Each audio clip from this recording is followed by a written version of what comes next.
se retrouve pour une nouvelle vidéo et il s'agit cette fois du book haul du mois d'avril 2024 avec pour ce mois-ci 11 nouveaux livres, ce qui est déjà un bon butin. Je vous préviens qu'en 2025, il n'y aura pas autant de livres chaque mois parce que le budget a changé. On commence avec un livre en format poche. Robin et Valentin, le tome 1 d'Anna Triss. Le prince charmant existe, il est italien et tueur à gages aux éditions Hugo pour ce format poche. Il existe aussi en grand format chez Black Ink Edition avec d'autres couvertures. Dans Robin et Valentin, on va suivre Robin et Valentin. Valentin est un tueur à gages. Robin est une maman, une jeune mère célibataire. Je ne sais plus quel âge elle a exactement parce qu'il est lu celui-là. Et en fait, elle est complètement folle, déjantée. Et lui, c'est un tueur à gages, comme je vous ai dit. Et ils vont être voisins. Ils vont être, enfin, l'un en face de l'autre, dans deux immeubles, l'un en face de l'autre, au même étage. Et ils vont commencer un petit peu à se chercher des poux, très gentiment. Des petites choses comme ça. Très vite, ça va tourner en romance, mais pas que. Je ne peux pas vraiment vous en dire plus parce qu'après ça vous spoilerait, mais voilà. Je l'ai lu et c'est un roman avec beaucoup de thématiques importantes qui peuvent d'ailleurs être sensibles pour certaines femmes. Parce qu'il y en a plusieurs liées à Robin, même Valentin, il a aussi des thématiques, mais voilà, il y a des belles thématiques pour, enfin des belles, façon de parler, des sujets importants plutôt, on va le dire comme ça, abordés pour Robin, comme c'est souvent le cas avec Anna Triss. C'est une rom-com de Anna, donc vous allez passer un moment de délire. Ça, c'est donc Robin et Valentin, l'histoire d'amour entre tueur à gages et une jeune maman qui est un peu folle aux éditions Hugo, format poche. Après, je me suis acheté Désir immortel de Chloé Gong chez Sabran Édition. Une très jolie édition. Dessous, il se présente comme ceci. Ah, et pour une fois, il y a même derrière. C'est pas toujours le cas chez De Saxus, Sabran, etc. Et à l'intérieur, il est comme ceci. Alors là, je sais qu'on est avec la phrase d'accroche nous dit une collision féroce entre amour et pouvoir dans cette réécriture d'Antoine et Cléopâtre. Chaque année, une centaine d'habitants du royaume de Talin participent au jeu. Cette arène sanglante promet d'inimaginables richesses à son unique vainqueur. La princesse Kalatuoleimi a déserté le palais après l'assassinat de ses parents. De sa propre main. Espérant débarrasser le royaume de sa monarchie tyrannique, elle pourra mettre un point final à son plan si elle triomphe des jeux. Anton Macusa, membre en exil de la famille royale, espère sauver son amour d'enfance gravement malade grâce au gain qu'il tirera des jeux. Confiant et indolent, il est certain que ses pouvoirs inégalés le guideront jusqu'à la victoire. Bien qu'ayant des buts différents, Kala et Anton scelleront une alliance dont l'intensité consumera tout sur son passage. Kala devra alors décider si elle se bat par loyauté envers son royaume ou par amour. C'est aussi, Chloé Gong, elle écrit aussi beaucoup dans les milieux d'Asie. Donc c'est réécriture de Cléopâtre et Antoine, mais en version inspiration asiatique. Je pense aussi, en lisant le résumé, ça me fait aussi pas mal penser le côté jeu, pour leur famille, etc. Ça fait aussi pas mal penser au serpent et en descendant de la nuit, ou encore je pense à Hunger Games qui a aussi des jeux. Mais voilà, alors celui-là n'est toujours pas lu par contre. Pour celui-là, en fait, j'attends parce que de Chloé Gong, je suis déjà en train de lire sa duologie, Ses plaisirs violents, qui se passe aussi en Asie. Et après Ses plaisirs violents, je sais qu'il y a encore une autre duologie ou trilogie qui se passe quelques années après. Mais en tout cas, je veux finir celle de base, la duologie, qui est une réécriture de Roméo et Juliette, avant d'en commencer une autre. Parce que mes sagas en cours, j'ai vu l'autre jour sur mon fichier, mon fichier Excel qui est fait par Book on the Coupe, Elise, et je suis actuellement à plus de 180 lignes sur les sagas en cours. Alors j'en ai fini une dizaine déjà cette année, mais ça veut dire que j'ai à peu près 170 sagas en cours. Donc voilà pourquoi je ne commence pas celle-ci tout de suite, que je préfère m'avancer dans l'autre saga de Chloé Gong que j'ai dans le cours, parce qu'à un moment donné, il faut finir des sagas. Et voilà, Chloé Gong, Désir immortel, chez Sabran, le tome 1. Je me suis pris aussi en auto-édité, c'est Sous l'œil d'Ouija de Pauline Melin, c'est le tome 2. Alors, je n'ai pas lu le tome 1, mais bon, bah, le tome 2 était sur Vinted, je crois, et je crois que c'est une couverture de Tiff, si je vous dis pas de bêtises. Est-ce qu'on nous dit la couverture de qui elle est? Oui, c'est pour ça. À la base, j'ai connu cette autrice auto-éditée que je suis maintenant sur ses réseaux, enfin sur Instagram, et j'ai participé en fait pour le tome 1. Je sais plus si c'est... Oui, c'était sur Ulule. Et après, il y a eu le tome 2. Mais c'est par Tiff en fait, parce qu'elle a partagé à chaque fois les couvertures des romans quand elle les a eu terminés en disant voilà, il y a la campagne Ulule qui va commencer. Donc je pense qu'on le voit, peut-être. On est sur de l'inspiration mythologie égyptienne dans cette... je crois que ça va être une trilogie. Il me semble que sur Ulule, elle a annoncé que ce serait une trilogie. Alors là, je ne l'ai pas du tout lu encore. Donc on va aller voir le résumé du tome 1. Pour ce qui est des mots-clés, on nous dit romance historique, royauté égypte antique, romance historique. Il y a des fois Grèce antique. Bon, très bien, Grèce antique. Hein. Et on nous dit Empire Lagide 221 avant Jésus-Christ. Depuis que son jumeau s'est emparé du trône, Isis n'a plus qu'une idée en tête, récupérer la couronne qui lui revient de droit. Pourquoi, en tant que femme, ne pourrait-elle pas gouverner? Décidée à lutter pour le pouvoir et pour sa vie, elle embarque pour Byzance dans l'espoir de trouver du soutien auprès de sa tante. Mais son plan ne se déroule pas comme prévu. Échouée sur l'île de Téhéra, où personne ne connaît sa véritable identité, elle est déterminée à se battre. Pourtant, sa rencontre avec Tios pourrait bien tout changer. L'attrait de la liberté surpassera-t-il l'appel du pouvoir? Voilà. Donc ça, c'est le tome 2. Je vous ai lu le résumé du tome 1 parce que je ne l'ai pas lu. De toute façon, pour l'instant, je n'ai pas encore commencé cette duologie. Je pense que ce sera fait prochainement. Mais après, comme je vous dis, j'ai tellement de sagas en cours que c'est vrai que j'essaie d'en terminer. Mais voilà, en auto-édité, le tome 2 de Sous l'œil d'Ouija de Pauline Melin, qui s'appelle d'ailleurs Le poids du devoir, avec une couverture de Tiff. Je me suis procuré le tome 2 en relié de L'Engrange-Temps de Neil Pfeiffer, dans cette magnifique édition, aux éditions Hachette. Hachette tout court, je crois, hein. Hachette roman. Oui, parce qu'avec Hachette, il y a Hachette édition, enfin il y a Hachette roman, il y a Hachette, voilà, Illy Jaspé, Hachette Heroes, ça va être surtout par exemple pour Disney. Dessous, il se présente comme ceci, voilà, avec une jaquette. Il y a juste un motif, oui c'est ça, c'est une espèce d'arabesque derrière. Et ensuite, vous avez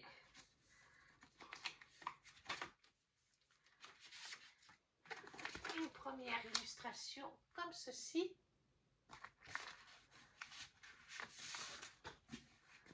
Et une deuxième illustration que j'adore. Oui, c'est ça, oui. On dirait trop Cendrillon. Voilà, je vous remontre. On dirait trop une illustration de Cendrillon. Ce deuxième tome est d'ailleurs lu. C'était une duologie, elle est maintenant terminée. Je crois d'ailleurs Neil Pfeiffer a sorti d'autres choses depuis, en tout cas autre chose. Alors là, c'est un tome 2, donc je ne vais pas vous parler du tome 2. Sophie de la Pointe, elle vit avec son papa, enfin elle vivait avec son papa. Elle fait le même travail que lui. Elle s'occupe des horloges magiques, des engrange-temps, etc. Il y a plusieurs types d'horloges, de montres magiques. Après, il y en a qui sont tout à fait normales aussi, mais ça existe dans ce royaume. Il y a une sorte de magie qui permet en fait à certaines montres, horloges, etc., d'être vivantes. C'est-à-dire qu'elles peuvent vous parler, elles peuvent entendre et même avoir des émotions. Et son papa a été formé par sa maman, donc la grand-mère de Sophie. Sophie elle-même a été formée. Le papa est décédé depuis quelques mois dans le tome 1. Sophie est en train de s'en remettre. Elle continue son héritage, enfin elle perpétue l'héritage en allant, en réparant ses horloges et surtout en entretenant ses horloges, y compris celle du palais. Du palais où il y a deux frères jumeaux. Un est au pouvoir, l'autre est dans son ombre, enfin comme un conseiller. Et en fait, à un moment donné, un des deux frères jumeaux, celui qui n'est pas roi, va emmener à sa fille un artefact magique, enfin une de ses horloges, avec un nom bien précis. Et en fait, c'est une catégorie qui est censée ne pas exister, enfin qui est proéminée dans le royaume, parce que c'est dangereux. C'est pas l'engrange-temps, oui c'est un engrange-temps, je ne sais plus le nom précis de ce type, parce qu'ils ont différents noms, comme je vous dis, mais c'est une horloge, montre, qui peut permettre de remonter dans le temps. Tout simplement. Le prince second demande à Sophie de réparer cette horloge et de l'utiliser. Et ce qu'il va faire ensuite va perturber l'équilibre du royaume. Et Sophie, dans le tome 1, essaye d'arranger les choses. Est-ce qu'il y arrive ou pas? Ça, je ne vous le dirai pas. Et de toute façon, ce n'est pas un avis lecture. Mais là, on est dans le tome 2. L'histoire du tome 1 a été résolue. Bien ou pas bien, je ne vous dirai pas. Tout ce que je peux vous dire, c'est que Sophie a décidé, après la fin du tome 1, de partir pour un autre royaume pour être formée, parce que oui, son papa la formait, mais il y a d'autres choses dans ce métier, et elle voulait les étudier dans une école. Et à la fin du tome 1, elle se dit, bah, c'est le moment d'aller dans cette école, c'est dans un autre royaume, qui est qu'on l'a? Non, on n'a pas le nom de la ville, on a juste le nom de l'école, mais voilà, elle part dans un autre pays, dans une autre ville, pour espérer entrer dans cette école, pour perfectionner son art et cette sorte de magie, si on peut dire cela comme ça, des horloges, montres, etc. On a une histoire d'amour aussi en arrière-plan. Voilà. L'engrange-temps, le tome 2 d'Hélène Pfeiffer, qui a un nom? Non, il n'y a pas de nom sur le tome 2, juste l'engrange-temps. Ah oui, les Heures Obscures, il est derrière, c'est original. Chez Hachette Roman, qui lui aussi est déjà lu dans cette très belle édition. Après, je me suis pris chez Sabra, encore une fois, le tome 2 de Ce cœur empoisonné, qui est Ce funeste destin de Kailin Baron, dans cette très très jolie édition,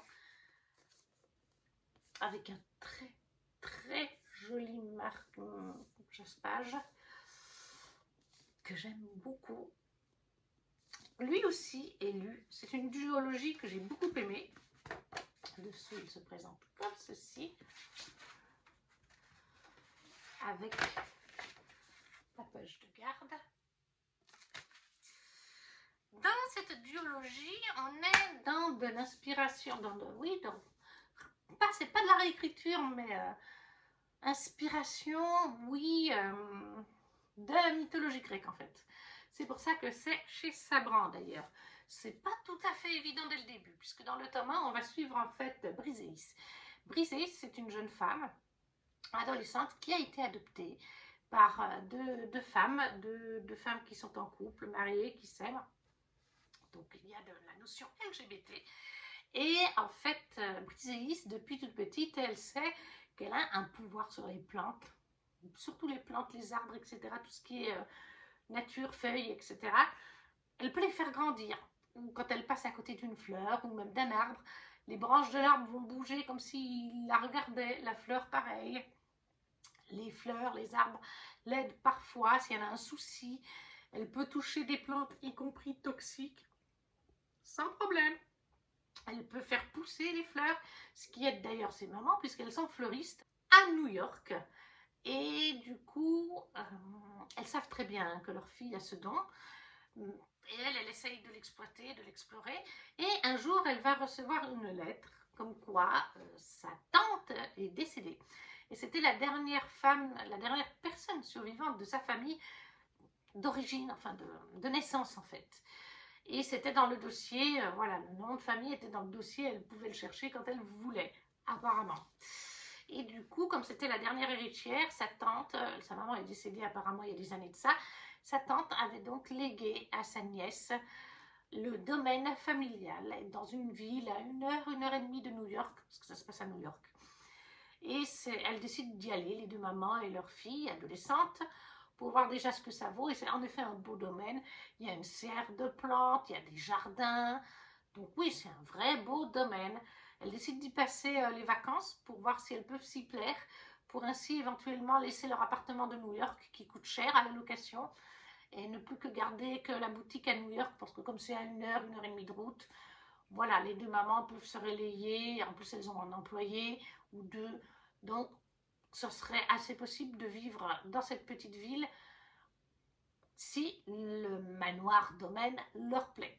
Donc Briseis explore ce domaine et là au fil de l'histoire, surtout sur la fin, et c'est beaucoup plus le cas dans ce tome 2, on va s'orienter sur de la mythologie grecque. Voilà. Après je ne peux pas vous dire sur pourquoi, comment, mais j'ai trouvé que c'était très bien fait. Enfin, on n'est pas dans un avis de lecture, donc je ne rentrerai pas dans les détails, parce que je l'ai lu aussi celui-là, donc la biologie est terminée.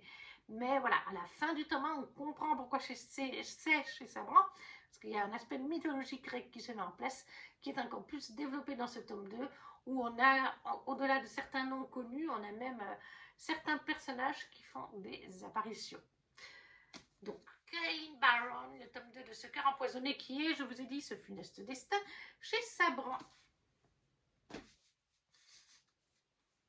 Toujours chez De Saxus, à cette époque j'en prenais encore beaucoup, De Saxus, hein, Ellipsis et Sabran, hein, c'est le même groupe, Saxo, hein, donc voilà.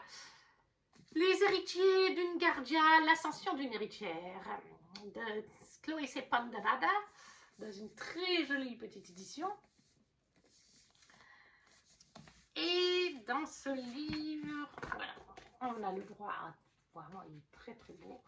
Dessous, ils nous ont mis la carte des royaumes. Et là, il se présente comme ceci. Alors, dans cette saga qui comptera 6 tomes, je crois, et je crois qu'il y en a déjà 4 ou 5 de sortis en français, il est lu aussi. On suit en fait de base une jeune fille qui est Faith, une orpheline, qui vit avec son meilleur ami, c'est 2 humains, et on est dans des royaumes où il y a des failles, différents types de failles et de royaumes d'ailleurs. Et Faith vit avec son meilleur ami, ils sont assez pauvres, ils vivent dans une toute petite maison, dans une partie humaine de la ville, mais il y a qui est pas très bien, un peu voilà, pas très, vous voyez, socialement, c'est pas le pied, quoi. Vous avez les Fae qui, eux, vivent dans une autre partie de la ville. Vous avez la royauté, puisqu'il y a un roi Fae. Et en fait, Faith, elle me fait cette saga de manière générale, parce que j'ai lu les 2 premiers tomes et j'adore, c'est des coups de cœur. Mais je vais vous dire qu'il y a clairement, si vous aimez Kéléana, le trône de verre maintenant, parce que ça a été renommé en français comme pour coller à la VO, vous allez, je pense, beaucoup aimer. Et vous allez retrouver beaucoup de choses qui vous feront penser à Kéléana. Encore plus dans le tome 2. C'était vraiment, je pense que Chloé Sepandarada a lu Kéléana et doit aimer Sarah Gimas et l'héroïne de Kéléana en fait. Parce que voilà, Faith, c'est donc une jeune humaine qui vit avec son meilleur ami. Ils sont pauvres et elle, en fait, adore se battre. Elle est douée pour ça. Elle se bat souvent avec son meilleur ami. Et puis, petit à petit, au fil du tome 1, elle va avoir une épée, bien à elle, faire une nouvelle rencontre avec une jeune femme, se lier d'amitié avec elle, et surtout avec Nick, un garde elfe. Mais Nick garde bien des secrets. Ce n'est pas simplement avec Nick, un garde elfe, lui aussi, qui va lui apprendre certaines choses. Et Faith n'est peut-être pas simplement que Faith, l'orpheline, mais d'autres choses. Voilà. Comme je vous dis, si vous avez lu Kéléana, il y a beaucoup de choses que vous viendrez voir. Je ne peux pas vous en parler, que ce soit pour le tome 1 ou pour le tome 2, ça vous spoilerait. Mais voilà, ça... Après, si vous aimez Kéléana et que l'inspiration, parce que clairement il y en a, ne vous dérange pas, et de deviner les choses par cette inspiration, parce que c'est franchement, il y a vraiment dans le tome 2 des trucs où je les ai devinés, parce que franchement j'étais là, non, ça va pas être ça. On croirait vraiment qu'on est sur Kéléana. Mais malgré tout, bah, moi j'adore. Voilà, c'est un coup de cœur, j'aime beaucoup son écriture. Et ça me permet de replonger un peu dans ces univers similaires. Parce qu'en plus, oui, bah déjà dans le tome 1, on a Faith, on a son meilleur ami, après on a Nick, on a la jeune femme. Et dans le tome 2, on a une autre Fae qui entre en jeu, un garde Fae. Donc oui, on a 6 ou 7 personnes, plus 7 personnages en tout cas, principaux ou secondaires, mais qui ont une importance assez grosse dans cette saga. Comme Kéliana, au fil des tomes, ça augmente. Donc, Les héritiers d'une Gardia, le tome 1, L'ascension d'une héritière, de Chloé Sepandarada, aux éditions de Saxus. Après, chez Bookmark, dans la collection Lost Kingdom, j'ai pris J'ai pris La malédiction des roses, Dark Fairy Tale, le nom de la saga, dans cette magnifique édition que j'adore. Je l'ai déjà lu, le tome 2 aussi, il faut que je m'achète le tome 3, avec un très joli jaspage. Alors bon, par contre, c'est vrai qu'il n'est pas donné 28 € pour 300 pages, 315 pages, quelque chose comme ça. C'est vrai que ça fait un peu cher, mais bon, bah, c'est les éditions Bookmark, ils ont 2 voire 3 prix. Ils dépassent jamais les 30 €, même si tout d'un coup vous avez une grosse brique, c'est le cas avec Le Serpent le descend dans la nuit, ça reste 30 €. Les plus petits sont à 28. C'est vrai que ça fait un certain budget pour un petit livre, mais voilà, au moins ils ne changent pas leur prix. Voilà, ils ont 2 prix fixes. L'intérieur se présente comme ceci. Et ah bah, c'est le même.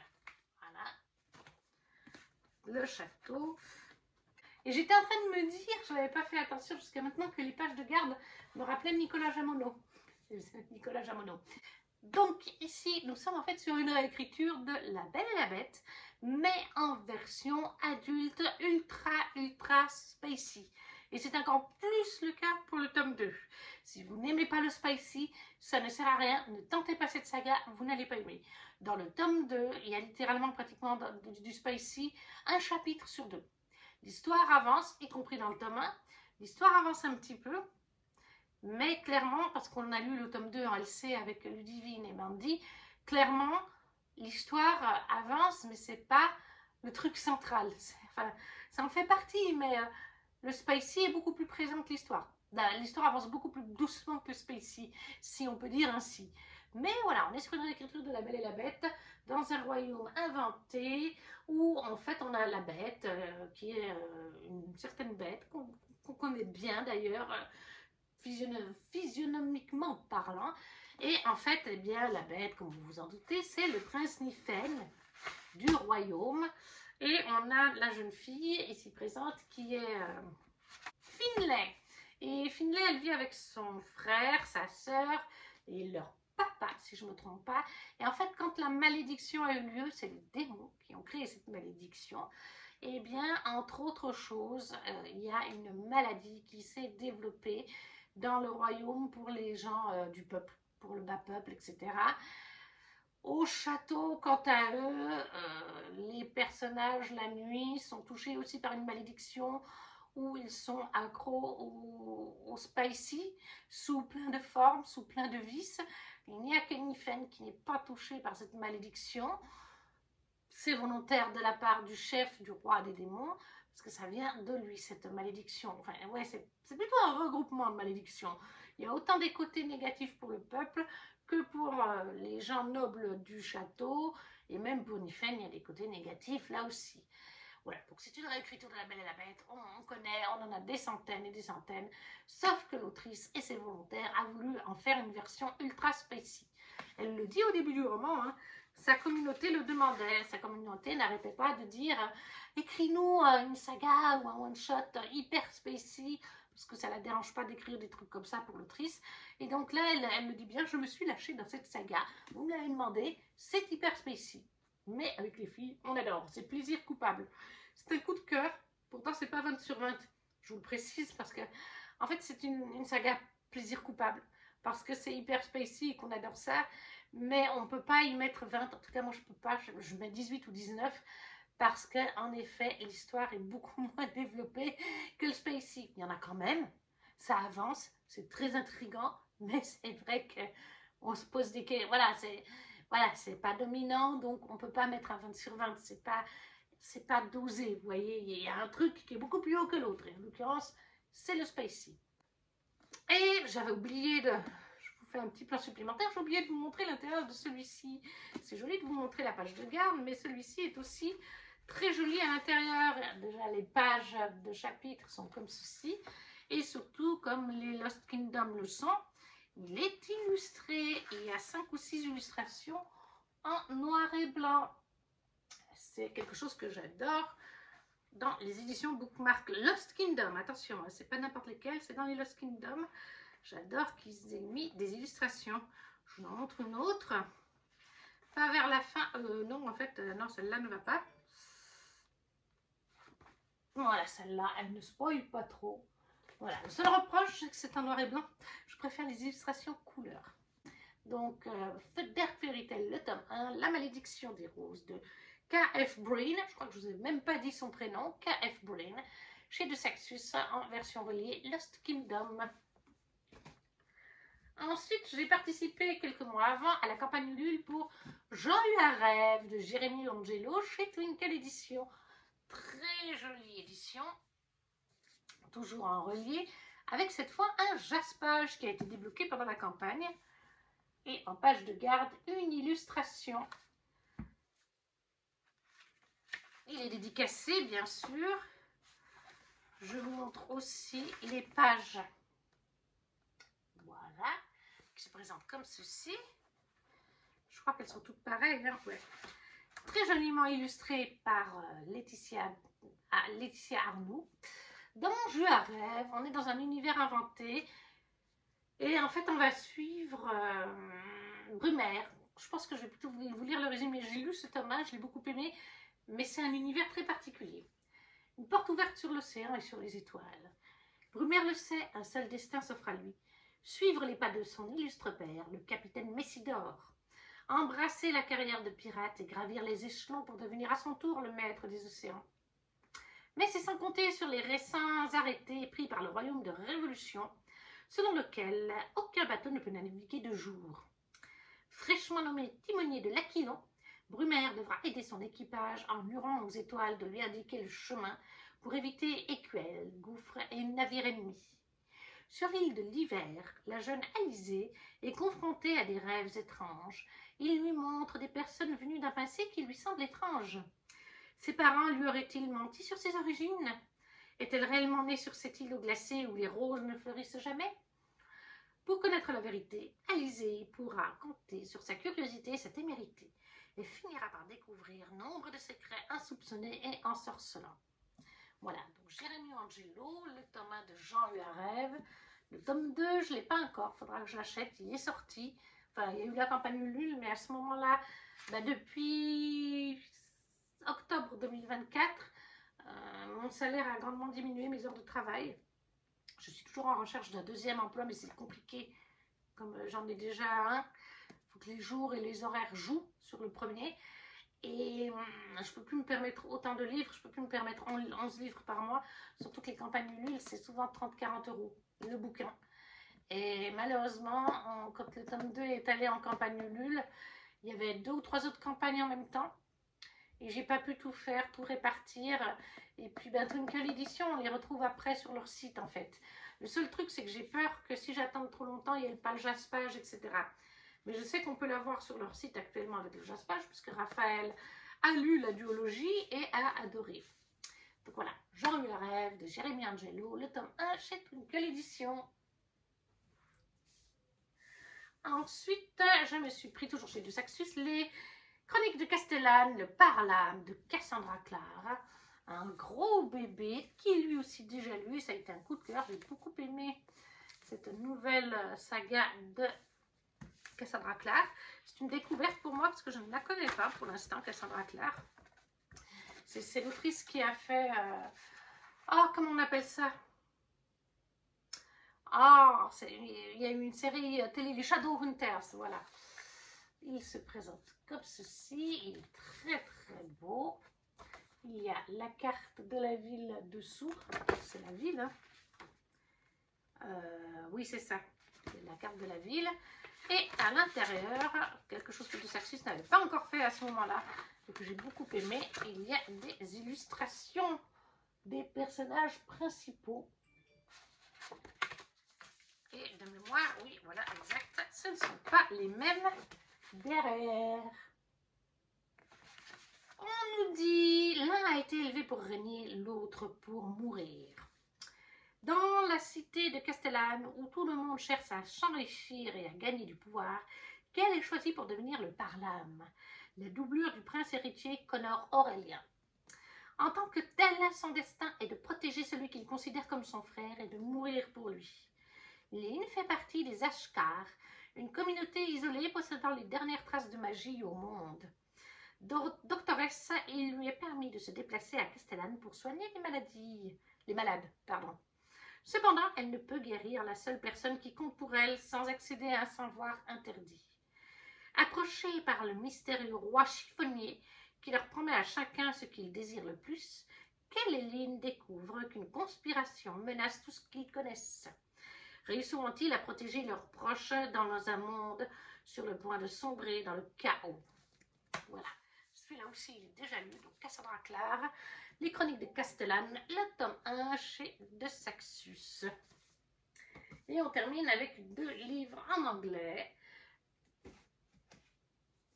Le premier qui est, si je ne me trompe pas, oui c'est cela, c'était la première parution Fairyloot pour le Romantici Book Only. Et c'est Lore of the Wilds de Annalegs Brana, le tome 1. Ça, il n'est pas encore lu, je vous l'avoue. Jaspage en haut et en bas, il n'y en a pas.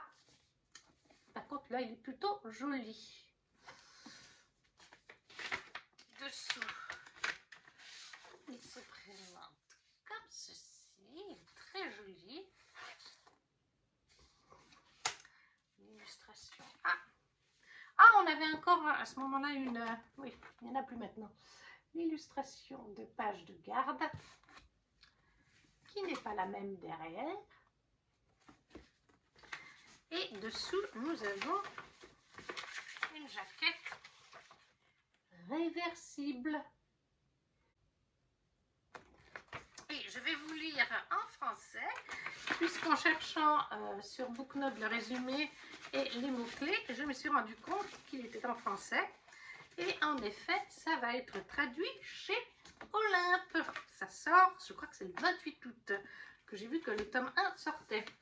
Alors bon, ils ont un peu de retard étant donné que ça, on l'a eu en avril 2024. Et donc, pour les mots-clés pour Lore of the Wild, on nous dit fae, romantici, fantasy, romance, fantasy romantique. Oui, bon, les mots-clés sont pas ce qu'il y a de plus... Donc, je vous ai dit que ça sortait chez Olympe et c'est bien le 28 août que ça sortira, ce tome 1. Donc, si le résumé, les mots-clés vous plaisent, vous saurez que ça sort bientôt. Encore une fois, Fairyloot sort beaucoup de livres qu'on a après en VF. C'est ça qui est top, j'ai pas besoin de les racheter. Les humains sont prisonniers de leur village depuis qu'ils sont arrivés dans le monde des failles. Il n'existe aucun moyen d'échapper à la surveillance de leurs cruelles sentinelles. Laure l'a appris à ses dépens. Elle s'est résignée à ne jamais quitter les frontières de Brunonde. Jusqu'au jour où un seigneur, Fae, envoie chercher une humaine capable de lire sa langue. Il y a une mission pour elle, organiser une bibliothèque ensorcelée qui n'a pas été touchée depuis 1 millier d'années. Aucune Fae ne peut y entrer, mais qu'en est-il d'une humaine? Laure accepte ce travail en échange d'aide pour son village, mais elle a une autre idée en tête. Il y a des livres magiques dans cette bibliothèque, et avec leur pouvoir, elle espère libérer son peuple. Une tâche que l'œil vigilant d'Archer, son garde attitré, risque fort de compliquer. Donc, Lore of the Wild, le tome 1 de Annalegs Brana, édition Fairyloot, qui arrive en français chez nous, chez Olympe. Le dernier livre, c'est l'édition Young Adult de la box Darker by Four de Junsi Eltan.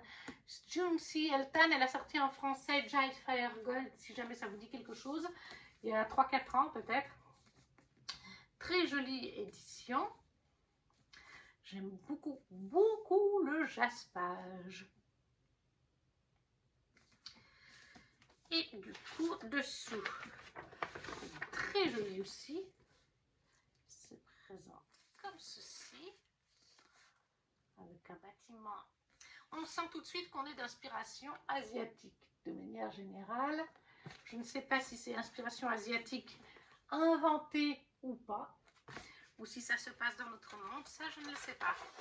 La jaquette est réversible comme souvent avec Fairyloot.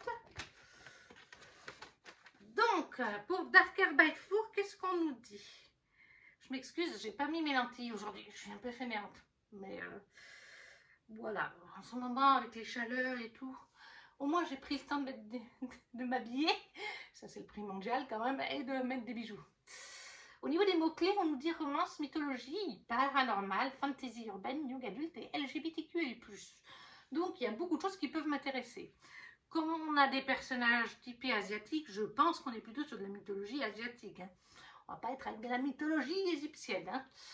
On nous dit, je ne vais pas tout traduire hein, puisque c'est en VO, mais on nous dit que voilà, bah, c'est de l'autrice de Jade Fairgold, Junsi Eltan. C'est une fantaisie contemporaine. C'est une duologie d'ailleurs, qui fait se rencontrer Shadowhunter, les chroniques de Shadowhunter, hein, donc de Cassandra Clare, que je vous ai parlé avant, très connu Shadowhunter, avec la Chinese Underworld, les mondes souterrains japonais, chinois, du coup, pardon. Donc oui, je pense qu'on est bien en fait dans notre monde, peut-être un monde alterné du coup, mais voilà. Et puis on a un diaspora folklore. Diaspora folklore, je pense que ça veut dire qu'il y aura pas mal de folklore chinois. On nous dit juste une fille vengeuse et un dieu manquant et un hollow boy. Hollow, ça doit être comme une ombre. Quelque chose comme ça. Voilà, donc moi j'ai pas besoin de plus. Il me fait pas mal envie quand même. Il est joli. On me parle de mythologie et on a souvent quand même de la mythologie un petit peu ou de l'inspiration mythologie dans les récits asiatiques. Donc de June Seeltan, Darker by Four, l'édition Fairyloot de la box Young Adult. Et voilà, nous avons à présent terminé cette vidéo avec ces 11 livres que je vous ai présentés, dont il y en a quand même 1, 2, 3, 4, 5, 6, 7. Il y en a quand même 7 sur les 11 qui sont déjà lus. Une année, pas tout à fait une année et demie après. C'est plutôt pas mal, je trouve. N'hésitez pas à me dire en commentaire si vous en avez lu certains, ou s'ils vous font envie, si vous ne savez pas quoi mettre, comme d'habitude, le petit emoji, ça soutient la chaîne, comme le petit pouce, à vous abonner si ce n'est pas déjà fait. Et nous, on se retrouve très vite pour une prochaine vidéo. Ciao, ciao!